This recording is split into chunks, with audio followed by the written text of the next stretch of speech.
Nunca pensei que um simples brunch na minha própria cozinha acabaria sendo o momento em que minha filha tentaria me apagar da minha própria vida. Era uma manhã ensolarada de domingo. Eu tinha acabado de pôr a mesa com as mãos trêmulas. Um pequeno vaso de rosas frescas do meu quintal estava bem no centro. Lisa, minha filha, tinha me convidado para um brunch, dizendo que éramos só nós, meninas. Mas eu deveria ter sido mais esperta. Ultimamente, seus abraços pareciam mais armadilhas educadas, seus sorrisos mais ameaças cuidadosamente ensaiadas. Então ela jogou uma pilha de papéis na minha frente. Assine, mãe, disse ela, batendo as unhas compridas e perfeitas nas páginas. É mais fácil assim. Você não precisa da casa. Finalmente podemos usá-la para o bem. Olhei para ela, minha filha, e não vi nenhum carinho, nenhum sinal da menininha que costumava apertar minha mão ao atravessar a rua, apenas um olhar frio e calculista em seus olhos. Seus lábios se torceram. Você não passa de uma velha gananciosa e egoísta, ela cuspiu. Então, pegou sua caneca e, num movimento rápido, jogou o café quente direto em mim. Senti o líquido atingir meu peito primeiro, infiltrando-se pelo algodão fino da minha blusa.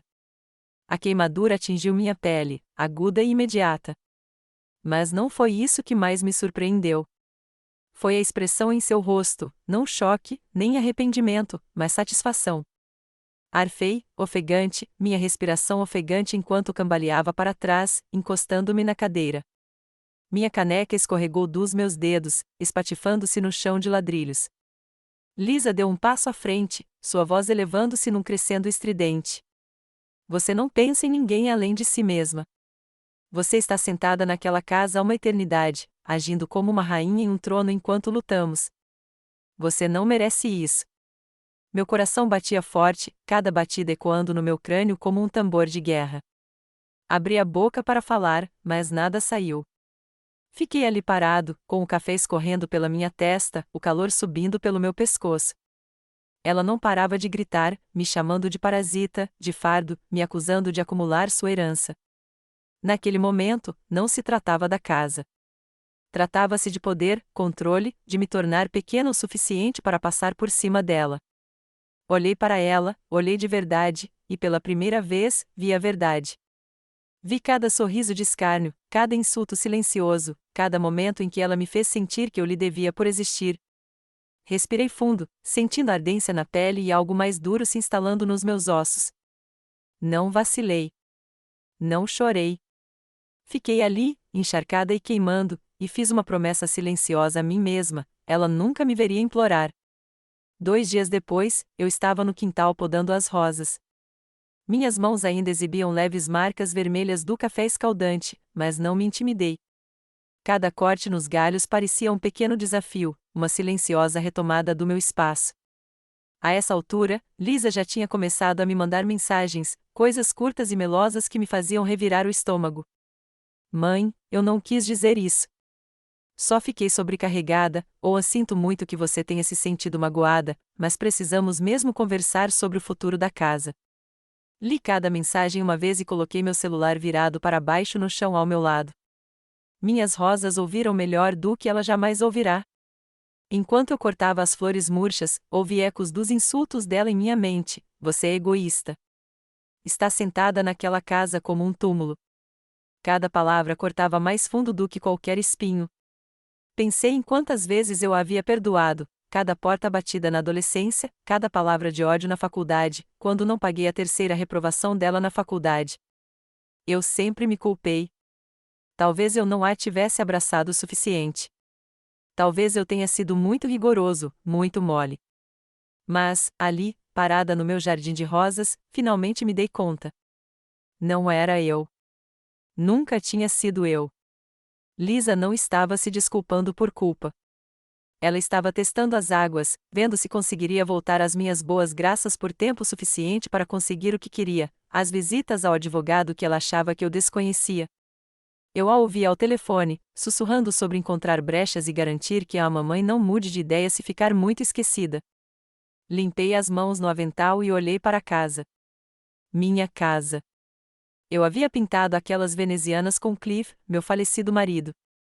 Todo verão, eu plantava aquelas rosas quando ele ainda tinha forças para cavar comigo. Cada centímetro daquele lugar nos mantinha unidos. Senti meus joelhos tremerem, mas não de fraqueza, mas de clareza. Não se tratava de uma filha buscando perdão. Era um predador rondando sua presa. Pressionei a palma da mão contra a roseira, sentindo os espinhos cravarem-se levemente na minha pele. Isso me acalmou, me lembrou que a dor às vezes é necessária para um novo crescimento. E então decidi, ela nunca ficaria com esta casa. Não enquanto eu ainda tivesse fôlego para defendê-la. Naquela noite, ouvi a voz de Lisa subindo a escada. Ela achou que eu estava dormindo. Ela sempre presumia que eu estava dormindo. Sentei-me na beira da cama, no escuro, escutando pela fresta fina da porta. Sua voz era áspera, cortante, não o tom gentil e maternal que ela usava com os vizinhos. Ela está decaindo, Mark, disse ela. Podemos facilmente dizer que ela é inapta. O advogado disse que, se provarmos que ela representa um perigo para si mesma, podemos colocá-la em uma casa. Assim que ela estiver lá, podemos liquidar a propriedade antes mesmo que ela perceba o que aconteceu. Minha respiração ficou presa na garganta. Agarrei a velha fotografia minha com Cliff no dia do nosso casamento, meu polegar percorrendo a borda desgastada. Seu sorriso era tão claro para mim naquele momento quanto fora todas aquelas décadas atrás. Ele saberia o que fazer. Lisa continuou, com a voz mais baixa, quase um sibilo. Não podemos deixar que ela estrague tudo o que conquistamos com tanto esforço. O Travis precisa de dinheiro para a faculdade. Precisamos de um lugar maior, eventualmente. Esta casa está lá, apodrecendo com ela dentro. Meus ouvidos ardiam. Minha mente disparava. Mas meu coração se acalmou em uma quietude inesperada. Eu sempre fui a quieta, a pacificadora, a mãe que juntava os pedaços quebrados e os costurava sem reclamar. Mas, esta noite, algo em mim mudou. A ideia de Lisa desfilando pelos meus aposentos, arrancando as cortinas que Clive e eu penduramos juntos, vendendo minhas memórias como bugigangas de garagem, isso me encheu de uma resolução fria e comedida. Uma pausa, depois uma risada suave, quase falsa. Sim, exatamente. Se eu conseguir que ela seja declarada incompetente, posso transferi-la para uma casa de repouso e registrar a casa antes que ela faça algo drástico. Ela não precisa daquele lugar grande e velho de qualquer maneira. Meus joelhos quase cederam, mas agarrei o batente da porta, obrigando-me a ficar parada, a ouvir. Cada palavra parecia uma lâmina cravada lentamente nas minhas costas. Pensei no quarto onde ela dormia quando criança, onde eu cantava para ela dormir com sua canção de ninar favorita, onde eu mantinha uma luz noturna acesa para que ela não tivesse medo do escuro. E agora ela estava tramando me jogar no asilo como um casaco velho que ela não queria mais no armário. Fiquei quieta, silenciosa, o tipo de silêncio que parece pesado e denso, como um cobertor de lã encharcado.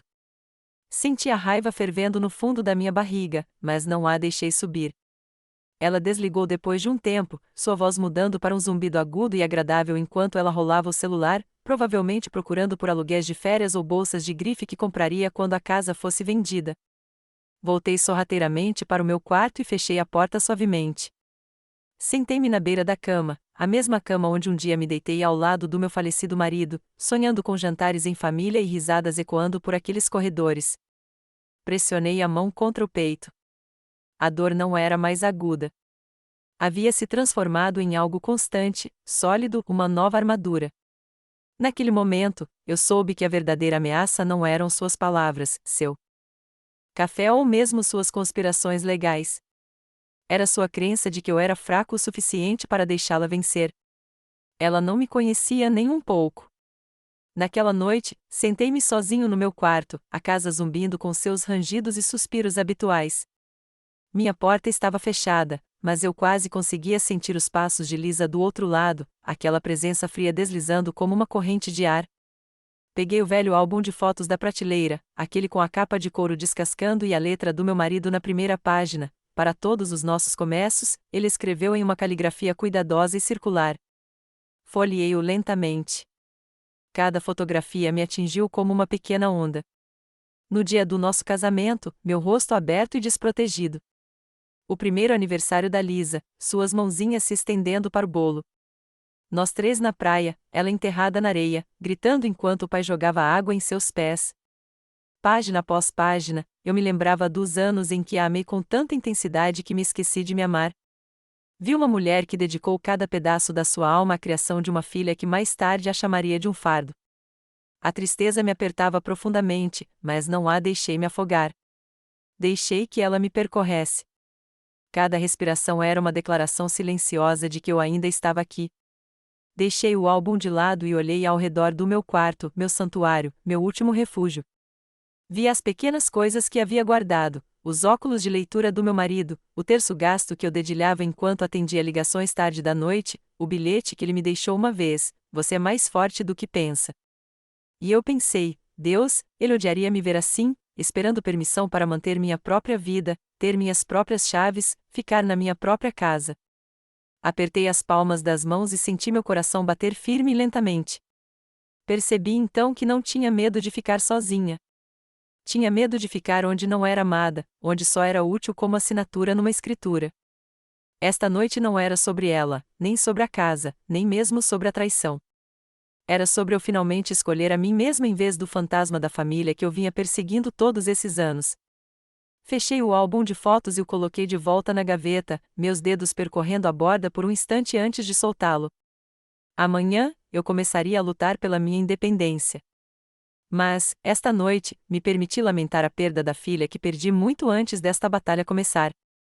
Apaguei o abajur, puxei as cobertas até o queixo e, pela primeira vez em décadas, senti que finalmente havia voltado para casa, para mim mesmo.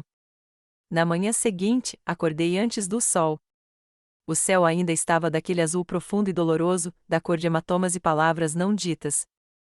Sentei-me na beira da cama, com os pés firmemente plantados no chão. Por um momento, apenas ouvi, o tilintar distante dos velhos canos, uma pomba matinal piando no beiral. Tudo parecia nítido e vivo, como se eu estivesse voltando à minha própria pele depois de anos sendo um fantasma. Não hesitei.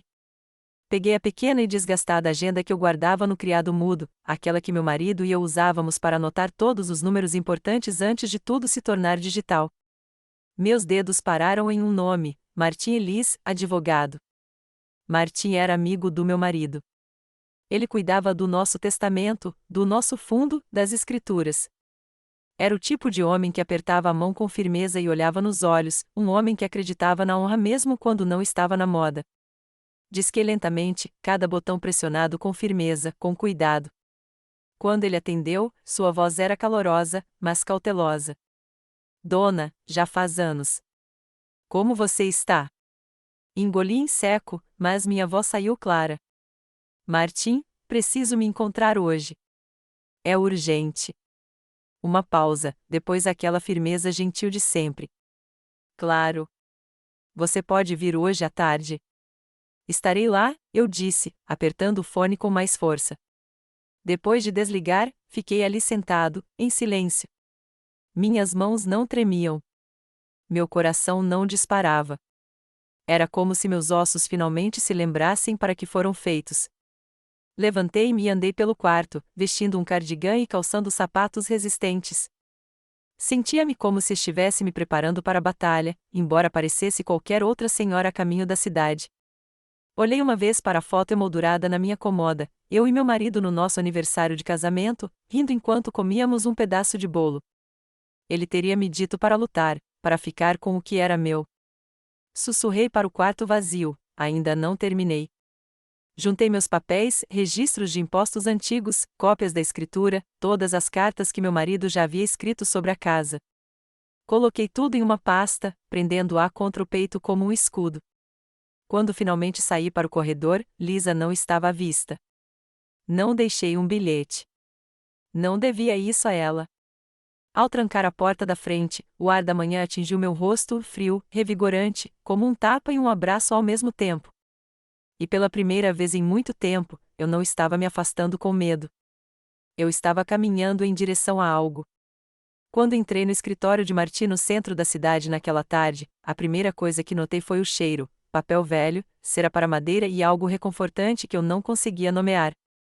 Martin se levantou quando entrei, seu rosto se contorcendo em uma carranca suave e preocupada. Ele pegou minha mão delicadamente, como se eu pudesse me estilhaçar. Dona, disse ele, em voz baixa, mas firme. Sente-se. Conte-me tudo. Sentei-me na cadeira em frente a ele, com a pasta pousada no colo como um cachorro leal. Por um momento, não soube por onde começar. Então tudo veio à tona: o café, os gritos, os insultos, o telefonema que ouviram dizendo que eu era incompetente. Cada pedaço de podridão que eu havia ignorado por tanto tempo. Marty não o interrompeu. Ele apenas ouviu, assentindo, estreitando os olhos cada vez que eu dizia o nome dela. Quando terminei, soltei um longo suspiro que nem percebi que estava segurando. O quarto parecia carregado, como o momento antes de uma tempestade começar. Dona, disse-lhe finalmente, batendo uma caneta na mesa. Nós vamos te proteger hoje. Ele puxou uma pilha grossa de formulários e um novo contrato de restrição de escritura. Cada página parecia uma pequena âncora se fixando dentro de mim.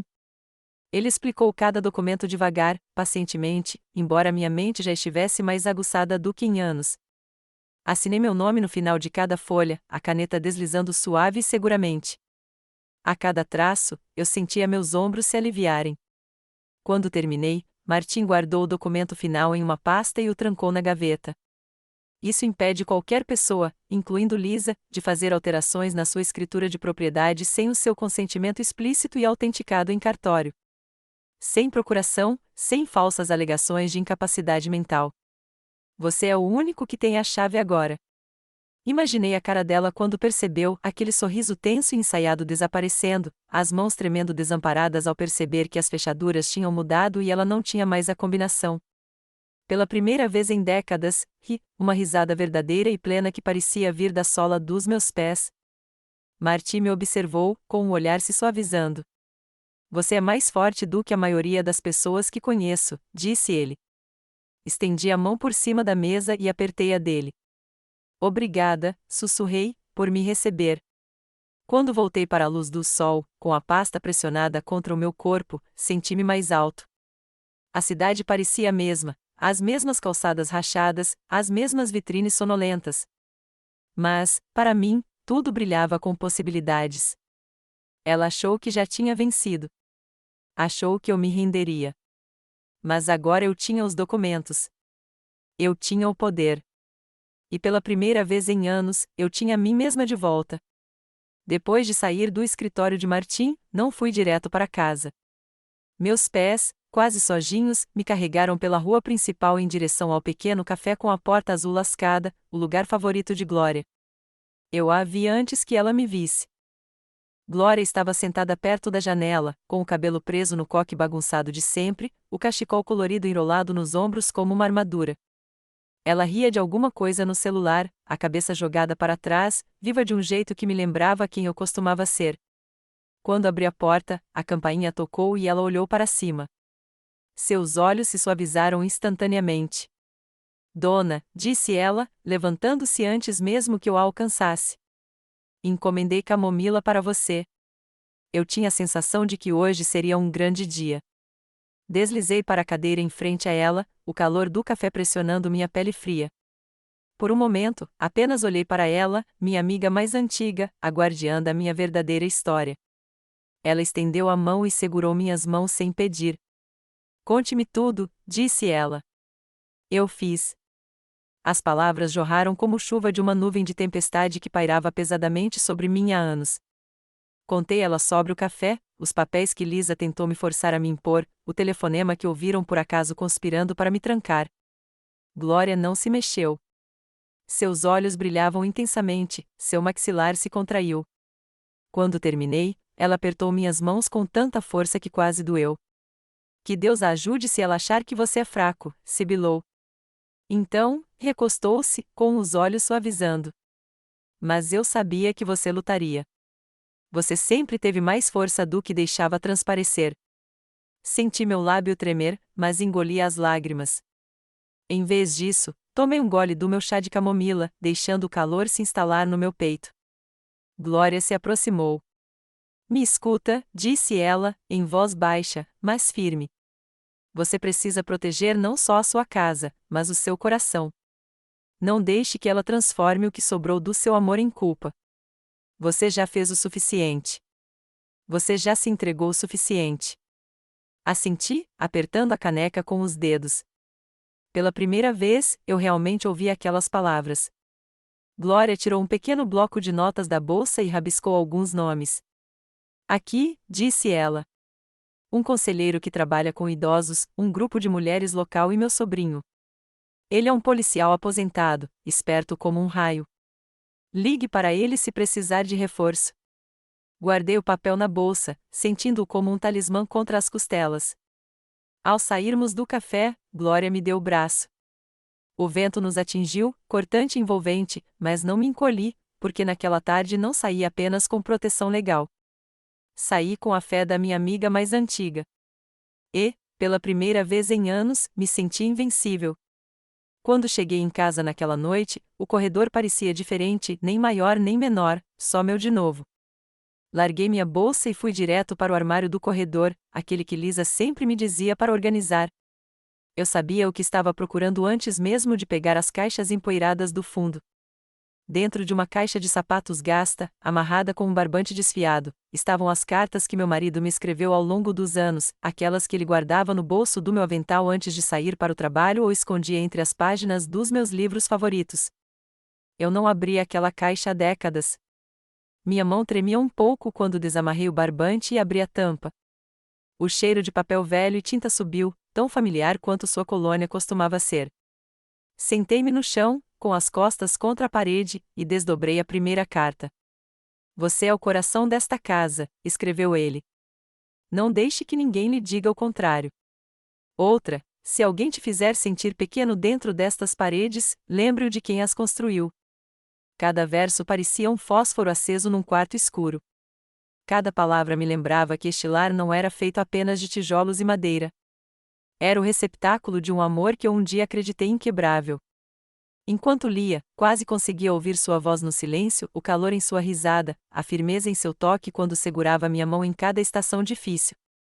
Eu tinha me esquecido daquela mulher, aquela que construíra jardins do nada, que aprenderá a consertar um telhado com vazamento lendo livros da biblioteca quando não podíamos pagar um faz-tudo, aquela que enfrentava vizinhos intrometidos, sempre protegendo sua família, sempre orgulhosa. Cheguei à última letra, a tinta borrada por anos de mudança na caixa. Prometa que nunca vai deixar que levem o que é seu. Você é mais forte que qualquer tempestade. Apertei-a contra o peito e soltei um suspiro que soou como uma prece. Então, sem hesitar, levantei-me e fui até o cofre no armário do meu quarto. Peguei a escritura, os livros razão do banco e todos os documentos importantes que Lisa alegava que eu era velho demais para guardar. Empilhei-os cuidadosamente sobre a cama. Cada papel parecia um pedaço da minha coluna vertebral retornando. Naquele momento, algo poderoso surgiu em mim, não raiva, nem tristeza, mas uma clareza repentina e inegável. Eu não estava ali para ser administrada ou para que sentissem pena de mim. Eu não estava ali para entregar meu legado a alguém que me via como um obstáculo. Eu estava ali para resgatar cada centímetro de mim. E eu não estava esperando a permissão dela para fazer isso. Passava pouco do meio-dia do dia seguinte quando ouvi a porta da frente bater na parede com tanta força que sacudiu os porta-retratos.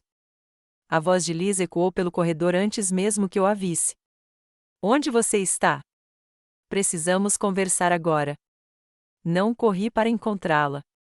Terminei de dobrar o pano de prato nas mãos, coloquei-o cuidadosamente sobre o balcão e me virei lentamente. Quando entrei no corredor, ela já estava lá, com os punhos cerrados e o olhar arregalado. Ela ergueu outra pilha de papéis, sua última tentativa desesperada de controle, sem dúvida. Assine aqui, ela exigiu, empurrando-os para mim.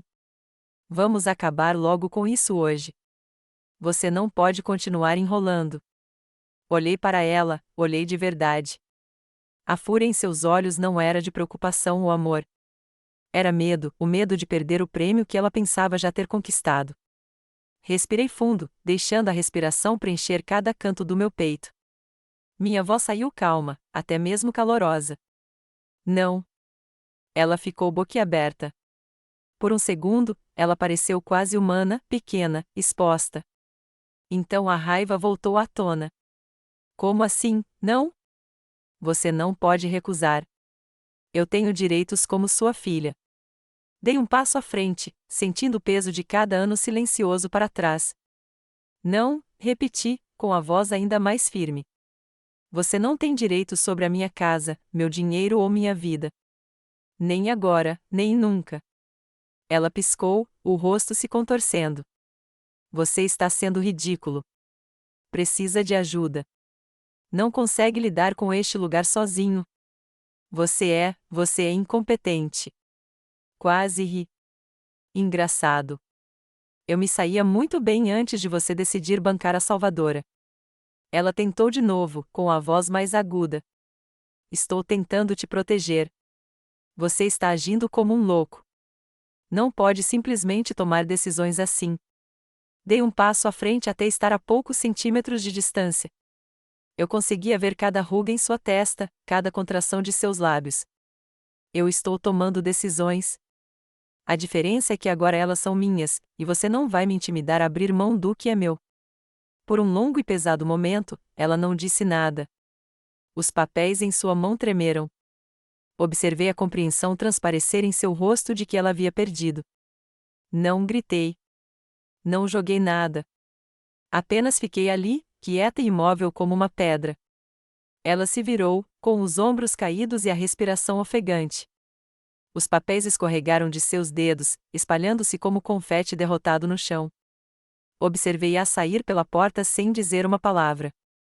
Quando ela se fechou, o silêncio pareceu o nascer do sol após uma longa e violenta tempestade. E naquele silêncio, finalmente me senti livre. Dias depois de ela ter saído furiosa, o telefone começou a tocar. A primeira ligação veio da minha sobrinha, depois a segunda, de uma prima de quem eu não tinha notícias há anos. Cada voz era tensa, cautelosa, carregada de meias-verdades que elas nem percebiam que carregavam. Tia Dona, a Lisa disse que você está com problemas de memória. Ela está muito preocupada com você. Outro, ela mencionou que você pode precisar de cuidados profissionais. A gente só quer ajudar. Fiquei ali parada, com o fone pressionado contra o ouvido, o coração batendo em um ritmo lento e constante. Todas pareciam iguais, preocupadas, com pena, ensaiadas. Eu sabia o que ela estava fazendo. Ela estava construindo seu exército, preparando o terreno para uma narrativa em que eu era a velha frágil que não conseguia se defender. Em sua história, ela era filha benevolente sobrecarregada por uma mãe que havia perdido o juízo. Mas eu não havia perdido nada, nem minha memória, nem minha determinação, e certamente não minha vontade. Depois de desligar a última ligação, fui até a gaveta da cozinha e peguei um pequeno gravador digital preto, algo que minha amiga Glória tinha me dado só por precaução há anos atrás. Liguei-o, e a luz vermelha brilhou como uma pequena promessa. Na próxima vez que a Lisa ligou, eu atendi. Ah, então você finalmente está atendendo, ela disparou. Você deixou todo mundo morrendo de preocupação. Por que está fazendo isso? Por que está me fazendo parecer a vilã? Não respondi. Deixei que suas palavras preenchessem o ar, cada sílaba carregada de veneno. Você precisa parar de contar essas mentiras sobre mim para as pessoas. Você está se envergonhando. Se não transferir a casa logo, não terei escolha a não ser processar. Você se acha tão inteligente, mas não consegue acompanhar. Está velho e sozinho. Deixei-a terminar, meu polegar roçando a borda lisa do gravador. Cada ameaça, cada insulto capturado. Quando ela finalmente parou, esperando que eu parasse, respirei fundo. Obrigada por ligar, Lisa, disse suavemente. Ela gaguejou. Só isso? É só isso que você tem a dizer? Sim, eu disse. Só isso. Então desliguei. Coloquei o gravador delicadamente no balcão da cozinha e senti uma calma me invadir, não o entorpecimento que ela sempre confundira com fraqueza, mas a firmeza de alguém que finalmente enxerga com clareza. Ela achou que suas palavras me encurralariam, que o peso da opinião da família me quebraria. Mas ela tinha esquecido, eu não precisava mais ser querido. Naquela noite, depois que a última ligação se transformou em estática, saí para o quintal. O céu estava suave e violeta, as primeiras estrelas brilhando acima das roseiras que eu havia cuidado durante toda a primavera. Afundei no velho banco de ferro, aquele que meu marido pintou de branco no verão anterior à sua morte. O metal estava frio contra minhas costas, mas não me mexi. Deixei o frio se instalar em meus ossos, ancorando-me ao momento. Por um tempo, apenas observei as rosas balançarem. Minha respiração era lenta, constante, entrando e saindo. Pensei em todas as pessoas que ligaram naquele dia, com as vozes carregadas de falsa preocupação. Pensei nas últimas palavras de Lisa, suas ameaças ecoando em meus ouvidos como uma velha ferida se reabrindo. Por um breve e perigoso momento, a dúvida percorreu minha espinha. Talvez eu estivesse sendo duro demais. Talvez eu devesse tentar mais uma vez explicar, consertar, salvar o pequeno fio que ainda nos conectava. Mas então me lembrei do olhar dela naquele dia no brunch, aquela satisfação pura e radiante quando ela me viu desviar do café. Lembrei-me dela dizendo a estranhos que eu estava perdendo a razão, me apagando em tempo real antes mesmo de eu desaparecer. Cravei as unhas nas palmas das mãos até sentir a ardência. A dor me manteve com os pés no chão, me impediu de voltar àquele antigo papel, a mãe quieta que se curvava e se curvava até desaparecer. Acima de mim, a primeira brisa da noite farfalhava os galhos, e fechei os olhos. Eu havia passado a vida remendando rachaduras nas paredes dos outros, acobertando cada desprezo, cada traição, acreditando que amor significava perseverança a todo custo. Mas, sentado ali sob as estrelas, finalmente entendi: amor sem respeito não era amor. Era um veneno lento. Eu não era mais ingênuo. Eu estava acordado. E isso a aterrorizava mais do que qualquer outra coisa. Abri os olhos e olhei para as rosas uma última vez, suas pétalas machucadas, mas ainda buscando a luz. Uma risadinha entrecortada escapou dos meus lábios. Eu não era como elas. Eu havia sobrevivido a muitos invernos, a muitas tempestades para me desfazer agora. Levantei-me lentamente, com as juntas doendo em protesto. Limpei a sujeira da saia e me virei em direção à casa, cada passo deliberado, determinado. Amanhã, eu daria o próximo passo no meu plano. Mas, esta noite, me dei este momento de silêncio, uma promessa silenciosa ao meu coração de que nunca mais seria desenraizada. Eu só precisava ser livre. Depois de entregar as gravações para Martim, pensei que me sentiria imparável. Mas naquela noite, sentada sozinha no meu jardim de rosas, um peso se abateu sobre mim como lã molhada. A lua estava baixa, pintando as flores com um brilho pálido e fantasmagórico. Eu quase conseguia ouvir a voz de Cliff flutuando na brisa noturna, chamando-me de sua rosa selvagem por sempre conseguir florescer, mesmo no solo mais inóspito. Mas sob aquela lua, eu me sentia pequena. Meus ossos doíam da luta do dia. Minha mente fervilhava de dúvidas. Será que eu conseguiria mesmo enfrentar a minha própria filha sozinha? Será que conseguiria proteger esta casa, a minha vida, sem ninguém para chamar de família? Por um momento, imaginei Lisa vencendo. Me vi sozinha em alguma clínica de repouso esterilizada, minhas rosas destruídas, minha casa despojada e pintada de um cinza sem graça para uma nova família que jamais conheceria o riso que um dia ecoou por suas paredes. O pensamento me revirou o estômago até quase me dobrar. Pressionei a mão na terra ao meu lado, sentindo a terra fria penetrar na minha pele. Meus dedos roçaram as raízes da roseira que Cliff e eu plantamos no nosso 40º aniversário.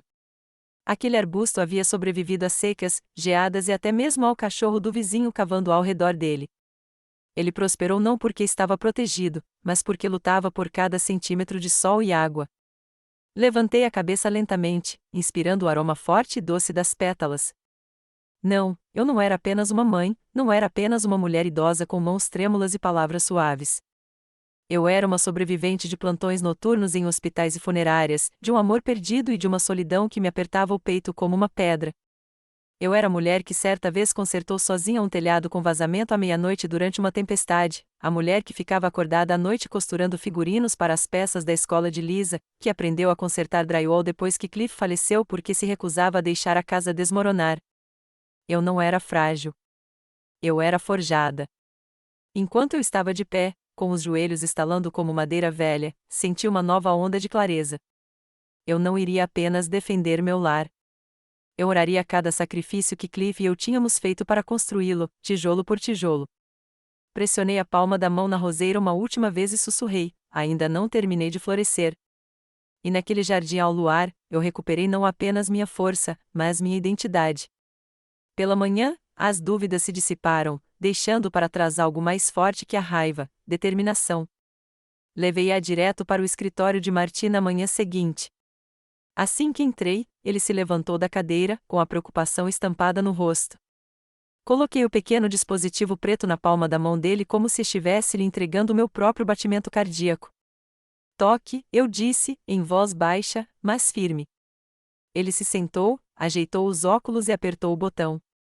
A sala se encheu com suas palavras, as ameaças estridentes de Lisa, suas acusações cruéis, suas promessas rosnantes de me prender se eu não obedecesse. Observei os olhos de Martin se estreitarem, seu maxilar se contrair enquanto cada sílaba feia se espalhava pelo silêncio da sala. Quando a gravação terminou, ele não falou nada por um instante. Então, olhou para mim, com os olhos firmes. Dona, esta é a prova mais forte que poderíamos esperar, disse ele. Prova não apenas manipulação, mas também abuso financeiro e emocional premeditado. Senti um peso saindo dos meus ombros, tão repentino que me fez cambalear.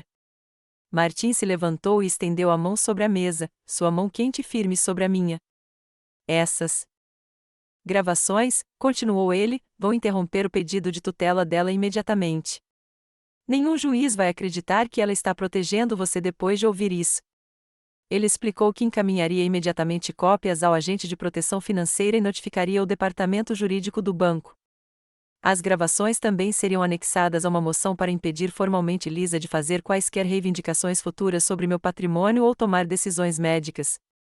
Ao meio-dia, ele já tinha enviado tudo, a papelada legal que construiria um muro que ela jamais conseguiria escalar. Sentei-me em silêncio em seu escritório enquanto ele trabalhava, cada tecla ecoando como um prego selando um caixão que eu não sentia culpa alguma em enterrar. Mais tarde naquela tarde, Martin olhou para mim, com um olhar suave, mas penetrante e determinado.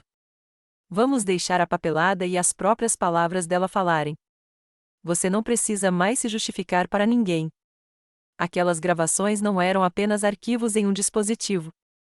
Elas eram meu último grito, minha prova final de que eu nunca fui a mulher fraca e esquecida que ela me pintou. E quando saí daquele escritório para o sol brilhante da tarde, me senti mais alta, mais forte. Então eu disse: estou pronto para seguir em frente. Quero vender a casa. Respondi: está na hora de terminar isso. Ele não hesitou. Vou deixar o comprador pronto esta semana. Vamos anunciar discretamente, sem chamar a atenção. Quando eles perceberem, será tarde demais. Naquela tarde, enquanto Lisa e Travis estavam em um dos workshops preparatórios para a faculdade dele, provavelmente uma fachada para a próxima manipulação dela, vasculhei todos os cômodos da casa. Não para lamentar, mas para escolher o que levaria comigo. Movi-me lentamente, passando os dedos pela velha bancada de ferramentas de Cliff na garagem, tocando a porta onde marcávamos a lápis a altura de Lisa em cada aniversário, até ela completar 10 anos e declarar que já era adulta demais. Não senti tristeza como imaginei que sentiria. Em vez disso, senti algo como alívio, como se finalmente estivesse tirando um casaco pesado que usei por décadas. Levei apenas o que importava: as cartas do Cliff, a pasta amarela que a Glória me deu, algumas fotos de família de antes da podridão se instalar, minha xícara de chá favorita com as florzinhas azuis.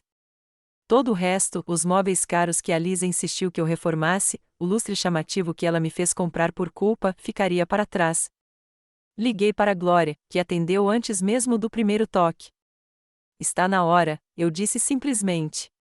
Chego em 10 minutos, ela respondeu, sem fazer perguntas. Quando ela entrou na garagem, eu já tinha tudo o que queria empilhado ordenadamente perto da porta. Ela saiu do carro, olhou para mim e seus olhos se suavizaram. Você parece mais alto, disse ela, com a voz embargada. Eu ri, uma risada real e aguda que parecia vir da sola dos meus pés.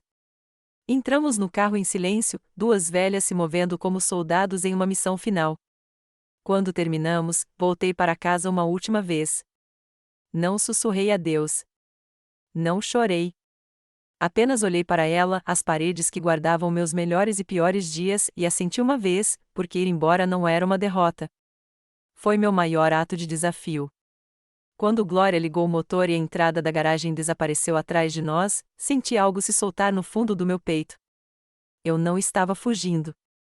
Eu finalmente estava voltando para casa, para mim mesma. Lisa voltou 2 dias depois e ouviu um eco. Ela provavelmente chegou esperando me encontrar arrastando os pés pela cozinha, curvada e pedindo desculpas.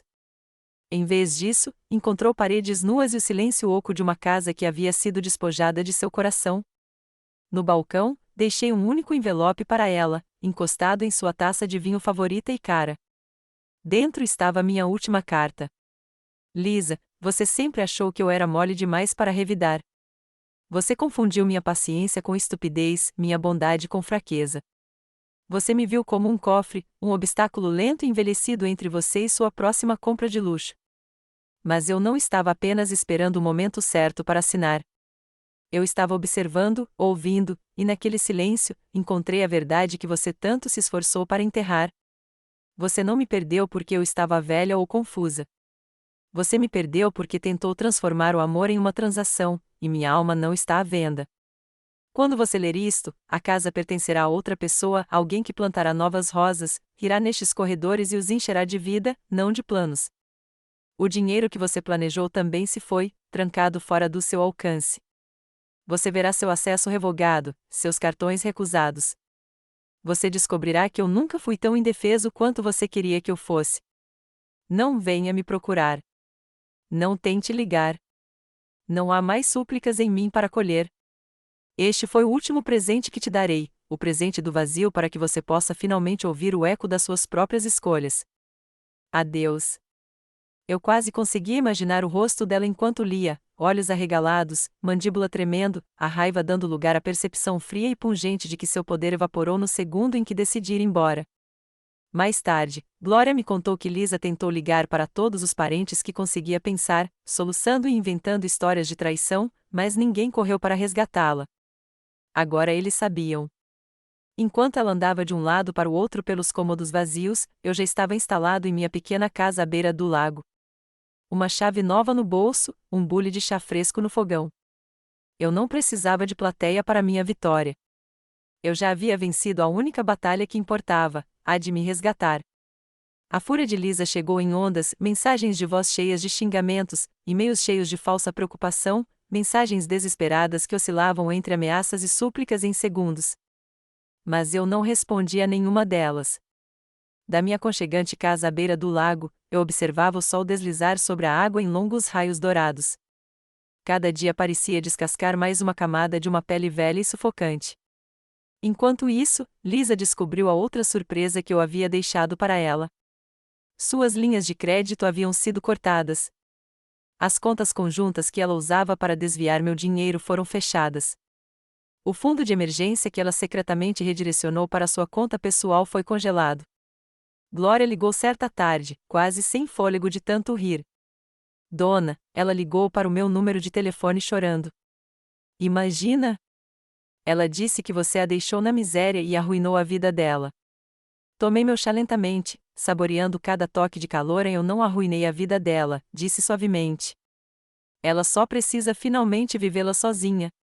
A essa altura, a história triste de Lisa já havia chegado a todos os parentes que ela conseguiu encontrar. Mas, em vez de compaixão, ela recebeu silêncio, um silêncio pesado e crítico que ela não conseguia mais manipular a seu favor. Ela apostou que meu amor por ela seria infinito, incondicional, que eu sempre me curvaria em vez de arriscar quebrar a frágil ilusão da família. Mas ela se esqueceu de que o amor não é cego quando é traído muitas vezes. Na minha nova casa, enchi as prateleiras com livros que eu queria ler há anos. Retomei a pintura, algo que havia abandonado décadas atrás para pagar as contas e suas demandas intermináveis. Meus dedos, antes usados para costurar os figurinos de dança da Lisa e costurar projetos escolares, agora dançavam sobre telas, criando flores vibrantes e paisagens serenas de lagos. Meus vizinhos, almas gentis e bondosas, apareciam com cestas de muffins e sorrisos curiosos. Um deles até me perguntou se eu gostaria de dar uma pequena aula de pintura para idosos da região. Aceitei, com o coração palpitando de uma sensação de propósito que eu não sentia desde que Clive estava vivo. Certa noite, enquanto o sol se punha por trás das árvores, sentei-me na varanda e ouvi o silêncio da água. Fechei os olhos e senti a brisa beijar minha bochecha. Lisa estava em algum lugar lá fora, gritando para dentro de uma casa vazia. E eu? Eu estava exatamente onde precisava estar, inteira, visível.